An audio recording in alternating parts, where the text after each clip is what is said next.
ang usual na masasabing transaksyon for government agencies? For DepEd, sir? Yes.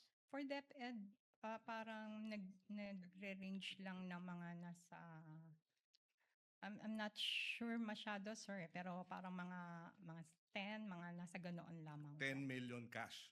Yes, sir. Okay, so yung 37 is almost 4 times more than the usual. Yes, sir. And other government agencies, ganun din ba?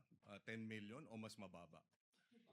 With Land Bank DepEd po, No, other government agencies. Yes, in Land Bank DepEd branch. No? With Land Bank DepEd, si DepEd lang naman po kasi ang so- aming government agency ng Okay. hawak.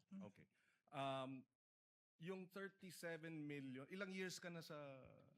34 years, sir. So in your 34 years, was this the first time you had to deal with 37 million cash 3 times in a period of 3 quarters?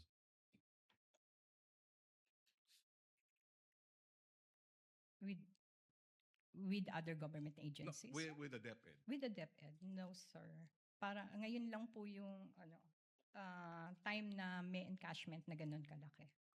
So this is the first time for you to experience that kind of cash Yes. transaction. Yes, Your Honor. Okay.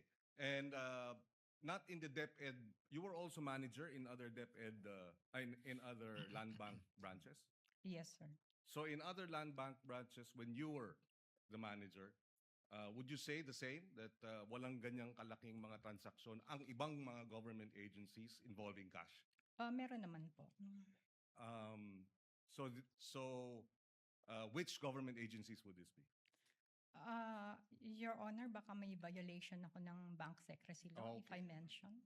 Well, hindi siguro, pero hindi mo naman babanggitin yung amounts at yung bank account number, just the agency. And I'm not asking for a specific amount, just which agencies may have transacted in huge amounts.